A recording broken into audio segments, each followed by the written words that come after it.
দেখলাম কি তখন ছাত্র তারা বিভিন্ন কি তখন করে যুব দলর ছাত্র দলর স্বেচ্ছাসেবক দলর ছেলেরা যারা উইন্ডেড হয়েছে যারা ক্ষতিগ্রস্ত হয়েছে 470 জন আমরা একটা হিসাব পাইছি। এরারে সরকারিভাবে তারারে আমরা পুনর্বাসন করার দরকার।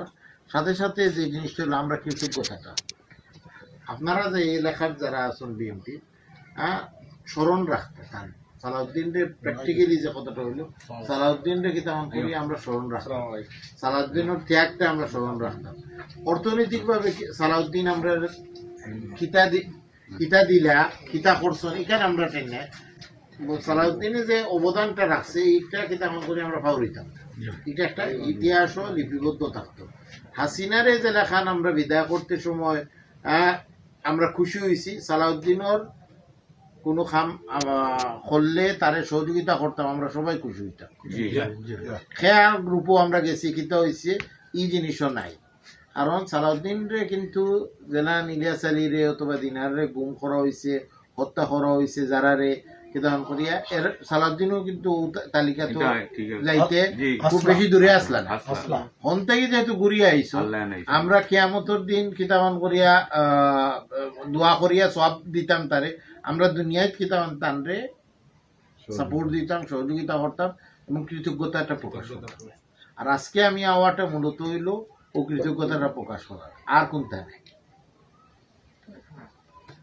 আমরা যে জিনিসটা মানে কার্যক্রমের মাঝানো আমরা যে কার্যক্রমের মাঝানো সকল থেকে যে জিনিসটা হইল করি আমারে ভারপ্রাপ্ত চেয়ারম্যান তারেক রহমান সাহেব মানে তার বক্তব্যটা হইল করি আমরা নির্দেশ দিছ করিয়া আপনারা এই কার্যক্রমগুলি যারা আমরা ফাঁসে দাঁড়াইছে এবং বিশেষ করে যারা ত্যাগ করছে তার ফাঁসে আপনারা যাওকা খান্দাত যাওকা সমাবেশ মিছিল মিটিং হইব, কিন্তু এদের পাশে এদেরকে আমরা স্মরণ করাটা দরকার।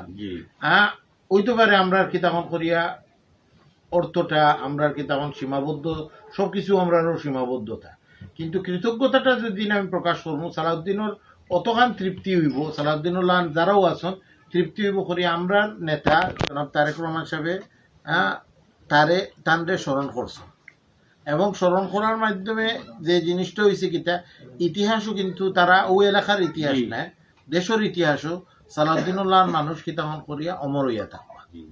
ও কারণেও আমরা জনাব তারেক রহমান সাহেব এবং আমরা যে কথাটা স্পষ্টভাবে কইছেন আমরা জনগণের পাশে থাকতাম। আর মেইন জনগণের পাশে যারা সালাউদ্দিনুল্লাহ খান যারা ক্ষতিগ্রস্ত হয়েছে তারা খান্দাত আমরা গিয়ে থাকাটা দায়িত্ব।